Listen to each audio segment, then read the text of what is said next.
सुप्रभात बच्चों। फिर आपको एक महत्वपूर्ण भाग नाटक कथा कौमुदी से आज मैं एक पाठ का सारांश और उस पर विशेष बात बताने जा रहा हूं, जिस पाठ का नाम है यौतुकः पाप संचयः। यौतुकः पाप संचयः।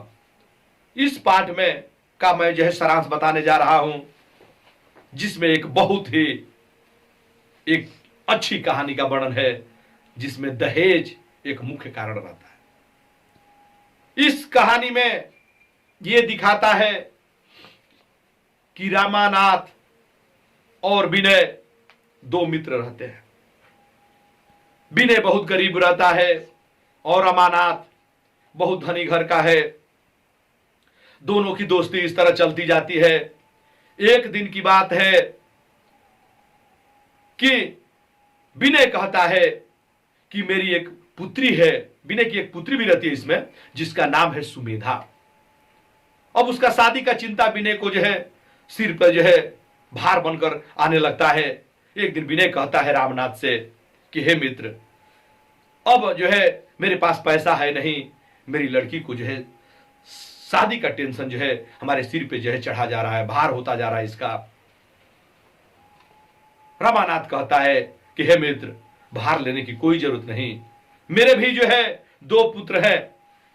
बड़ा पुत्र से क्यों नहीं हम मेरे बड़ा पुत्र से आप अपनी लड़की सुमेधा का शादी कर दो। विनय को विश्वास नहीं होता है कि इतने धनी घर में मेरी पुत्री की शादी हो जाएगा। बोलता है दोस्त, तू मजाक क्यों कर रहा है, ऐसा हमको नहीं लग रहा है। वह बोला कि दोस्ती में गरीब और अमीर नहीं देखा जाता है मित्र, आओ हम लोग अपने दोस्ती को रिश्ते में बदल देते हैं। दोनों का आपस में ये बात को तय करते हैं और दोनों यानी कि रामानाथ का बड़ा पुत्र और विनय की पुत्री, क्या नाम रहता है, सुमेधा। विनय की पुत्री सुमेधा, दोनों की शादी बड़ा धूमधाम से होती है। सुमेधा जब अपनी ससुराल जाती है शादी के बाद, तो वहां का कंडीशन कुछ अलग रहता है। रामानाथ तो सही है, लेकिन उधर रंभा रामानाथ की पत्नी थी, वह दहेज की लालची थी और पूरा परिवार मिलकर इस सुमेधा को प्रताड़ित करने लगते हैं और बार बार हर प्रसंग में कहते हैं कि तेरे बाप ने दिया ही क्या है। जो आज एक सुमेधा की बात नहीं, आज तो वही परिस्थितियां समाज में है। सब लोग उसको बार बार प्रताड़ित करते हैं, दहेज को लेकर काम कराते हैं सभी। अब सुमेधा चिंतित रहने लगी। उसका लगातार तबीयत खराब होती रही। एक दिन की बात है कि जो रामानाथ का दूसरा पुत्र था, उसका भी शादी एक उस शहर के सबसे धनी व्यक्ति दुर्गा प्रसाद के बेटी के साथ हो गया, जिसका नाम था चपला। जब चपला अपने ससुराल आई तो उसका धन दौलत अनेक गाड़ियों से लाद कर, साथ में 4-5 दासियां भी लेकर आई। और जैसे ही वहां पर आई, अब दोनों में दहेज में फर्क लगने लगा और रंभा अब हमेशा पक्ष चपला की लेती थी। चपला भी अपने धन दौलत की घमंड में कुछ भी काम नहीं करती थी, उसका काम उसकी नौकरानियां करती थी। एक दिन की बात है कि अब ऐसे ही दिन बीतता गया और चपला और प्रताड़ित होने लगी। और कुछ समय के बाद रामानाथ का बड़ा पुत्र विदेश चला गया। विदेश जाने के बाद उस घर वालों को मौका पर चौका लगाने का एक चांस मिल गया और वो लोग और ज्यादा प्रताड़ित करने लगे। अब रामानाथ भी अपनी पत्नी के बहकावे में आ गया। बार बार रंभा कहती थी कि वो कुछ नहीं करती है, ये करती है। और बार बार रंभा कहती थी कि वो तो अपने मायके से नौकरानियां लाई है, इतना धन लाई है, तेरा पिता कंगाल थे, तू क्या लाई है। फिर भी सुमेधा उस घर में एक नौकरानी की तरह पड़ी होती थी और पूरे दिन कुछ न कुछ काम करती थी। जब खाने का समय होता था तो वह बिना खाए हुए रोकर अपने बिस्तर पे चली जाती थी। ऐसा दिन बीतता गया। एक दिन तो हद हो गई, जब रंभा के अंदर विचार आया कि क्यों नहीं इस सुमेधा को खदेड़कर और मैं अपने बड़े पुत्र की शादी एक कोई फिर भी एक धनिक पुरुष के पुत्री के साथ करूं, ताकि दोबारा जो है दहेज जो है मिले। जाकर रामानाथ को बोलती है कि इसको जो है हम लोग हटाते हैं और अपने पुत्र के दूसरा शादी करेंगे। रामानाथ अपनी पत्नी के बहकावे में आकर अपने मित्र विनय को फोन करता है कि आओ, आपकी लड़की जो है इस घर में बहुत गलती कर रही है, अब हम लोग के परिवार के लायक नहीं है। विनय दौड़ता हुआ रामानाथ के घर पहुंचता है। जैसे ही वहां पहुंचता है, जाकर देखता है, तब तक उसकी लड़की आती है और जब अपनी लड़की की दशा को देखता है तो विनय जो है रोने लगता है और कहता है कि हे मित्र, स्पष्ट क्यों नहीं कहते कि यह कहानी दहेज की है, नहीं तो मैं अपने लड़की को ऐसा जो है सिखाया हूं, ऐसा ज्ञान दिया हूं कि अपने लड़की पे हमें गर्व है, यह कभी गलती नहीं कर सकती, लेकिन बस खदेड़ना ही है। तो भले ही इस सुमेधा को जो है अपने ससुराल में जगह नहीं है, लेकिन एक बाप के पास इतना जरूर धन दौलत है कि अपने बेटी को वह जो है जीवन भर कम से कम आहार तो दे सकता है। लेकिन इतनी बात जब सुनती है तो सुमेधा अपने पिता को भी डांटने लगती है। कहती है कि पिताजी, यह हम लोगों का आंतरिक मामला है, हमारे ससुर को आप ऐसा न बोलिए और आप जाइए, हम चाहे जैसे भी हों, हम अच्छे हैं, आप यहां से चले जाइए। हाथ जोड़ती है और विनय जो है रोता हुआ घर लौट जाता है। जैसे ही थोड़े बाद वह रामानाथ, एक दिन की बात है कि रामानाथ जो है बाजार जाते हैं, मार्केट जाते हैं, और जाने के बाद उनका जो है एक्सीडेंट हो जाता है। रामानाथ का जैसे ही एक्सीडेंट होता है, उधर से फोन आता है, उधर से आकर सूचना आती है किसी माध्यम से कि रामानाथ का, क्योंकि उस समय भाई फोन तो होगा नहीं, तो सूचना ही आएगी, कोई बताया कि रामानाथ का एक्सीडेंट हो गया है। जब इतनी बात को जानकारी मिलती है तो चपला तड़प तड़प कर रोने लगती है और कहती है, चपला नहीं, कौन? चपला उसकी छोटी बहू का नाम था रंभा।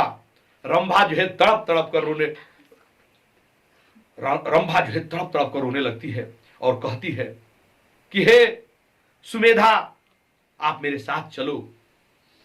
पहले सुमेधा से तो बोला चाली भी बंद था, यानी कि सबसे पहले वह, बल्कि किससे बोली, वह जो है चपला से बोलती है रंभा कि हे चपला, तुम मेरे साथ चलो, हॉस्पिटल में तुम्हारा ससुर जो है बीमार है। चपला कहती है कि मैं डॉक्टर हूं, मेरे जाने से क्या होगा। उसी दिन चपला के मायके में कोई जो है जन्मदिन, कोई बर्थडे पार्टी थी, वहां जाने के लिए तैयार हो रही थी। चपला कही कि मैं अपने मायके जाऊंगी, पैसा की जरूरत होगी, बोलिए अकाउंट में मैं डलवा देती हूं, लेकिन मेरे जाने से ससुर की जान नहीं बच जाएगी, मरना होंगे तो मर जाएंगे, जीना होगा तो जी जाएंगे, वह डॉक्टरों का काम है। रंभा यह सुनकर रंभा और तेज रोने लगती है, बोलती कि क्या बहू, मैं तेरे लिए क्या क्या नहीं की। अब उधर सुमेधा भी इस बात को सुन रही थी। जब सुमेधा इस बात को सुनती है, अब किस मुख से जाकर रंभा कहे कि सुमेधा तुम चलो, क्योंकि जीवन भर तो सुमेधा को प्रताड़ित की। अंत में कहती है, सुमेधा खुद आकर कहती है अपनी सास से कि चलिए हम आपको लेकर चलती हूं। और ये दोनों जो है, सुमेधा अपने सास रंभा को लेकर हॉस्पिटल पहुंचती है। हॉस्पिटल में लोग जाते हैं तो रामानाथ की स्थिति बड़ी नाजुक है, उनका पूरा जो है ब्लड शरीर से निकल चुका होता है। डॉक्टर बोलता है कि इनको जो है खून चढ़ाना बहुत जरूरी है, लेकिन जो है जो ब्लड बैंक है उसमें उस वर्ग का खून नहीं था। जब उस वर्ग का खून नहीं था, चारों तरफ जो है भागम भाग मचा हुआ था, उस समय देखा गया कि बस सुमेधा का ही जो है ब्लड अपने ससुर से मिलता था। लेकिन सुमेधा के शरीर में उतना खून था नहीं। डॉक्टर बोले कि बहुत ही खतरा है, डेंजर सिचुएशन है। जब अगर सुमेधा का खून जो है हम लोग निकाल कर रामानाथ में चढ़ाते हैं तो हो सकता है कि सुमेधा की मृत्यु हो जाए। इस बात पर लेकर सुमेधा कहती है कि हमें थोड़ा भी परवाह नहीं है, अगर मेरे खून से मेरे ससुर की जान बच जाती है तो बच जाए, क्योंकि एक परिवार जो है खुशहाल रहेगा, और मेरा खून चढ़ाइए। जैसे ही सुमेधा का खून जो है रमानाथ में चढ़ने लगता है, रमानाथ की आंखें जो है खुलने लगती है। और जब देखते हैं कि मेरी जो है बहू जो है इधर से खून दे रही है, उसकी हालत अब जो है नाजुक होती जा रही है, रमानाथ तुरंत जो है जैसे उस होश में आता है, कहता है कि मेरी अब बहू का जो है जान किसी तरह बचाना है। और तुरंत जो है अपना जो है धन दौलत और पैसा का जो है प्रभाव दिखाते हुए कहीं से ब्लड बैग से ब्लड लाता है और फिर जो है सुमेधा के शरीर में चढ़ाया जाता है। सुमेधा भी जो है बचती है। उस दिन रमानाथ और रंभा को मालूम होता है कि दहेज लेने और दहेज ना लेने में क्या फर्क है, और दोनों अपने बहू सुमेधा के साथ घर की तरफ लौटते हैं। और तब जो है फिर एक बार रमानाथ जो है विनय को फोन लगाता है। जैसे ही रमानाथ विनय को फोन लगाता है, फिर विनय भागता हुआ दौड़ता हुआ आ रहा कि आज कौन सी कहानी है। लेकिन आज तो कहानी कुछ अलग ही है। दोनों रंभा आकर अपने समधी जी लगेंगे, आकर जो है इन विनय के पैरों पर गिर जाती है, बोलती आपके लड़की को बहुत हम लोग प्रताड़ित किया, आप माफ कीजिएगा। रमानाथ भी हाथ जोड़ते हैं कि आज तक जो गलती हुई हो गई, लेकिन आज हम लोगों को समझ में आया कि दहेज लेना और दहेज न लेने में क्या फर्क है। दहेज देने वाले परिवार कभी इज्जत नहीं कर सकते, लेकिन जो बिना दहेज के आए हैं वह कैसे, आप अपने लड़की को कैसे संस्कार दिए हैं, आज हम लोग अपनी गलती पर पश्चाताप करते हैं। ये कहानी यहीं समाप्त हो जाती है। अब इसमें से ये तो एक सारांश पूछेगा, और नहीं तो एक बात ये भी लिख लो, यह 100% यह प्रश्न में हमेशा हर साल पेपर में पूछता है कि सुमेधा का चरित्र चित्रण लिखिए, सुमेधा का चरित्र चित्रण लिखिए। तो अब आप जब पूरी कहानी सुन लिए हो तो सुमेधा का चरित्र चित्रण लिख सकते हैं कि सुमेधा गुणवती, धैर्यशाली, दुख को सहन करने वाली, माता पिता से स्नेह रखने वाली, रिश्ता को जोड़ने वाली, माने अनेक प्रकार से आप 5-6 हेडिंग दे सकते हैं और उसके विषय में 2-2, 4-4 लाइन लिख सकते हैं। और आप ये नंबर आपका छूट नहीं सकता नाटक, कथा, कॉमेडी से। इसमें से प्रश्न भी 2 आते हैं, हमेशा ध्यान दीजिएगा कि सुमेधा कश्या तनया आसित, तनया माने पुत्री होता है, सुमेधा किसकी पुत्री है, आप लोग लिख देना विनय की। विनय और रमानाथ क्या रहते हैं, तो दोस्त रहते हैं। संस्कृत में आप लोग इसका उत्तर लिख सकते हैं। इस तरह आप अगर इस बात पर हमारी वीडियो को अच्छा तरह से सुने तो पक्का ही ये नंबर आपका जो है बोर्ड में फिक्स हो जाएगा। जो भी आपका बोर्ड वाला पेपर आएगा उसमें आप आसानी से ये नंबर उठा सकते हैं।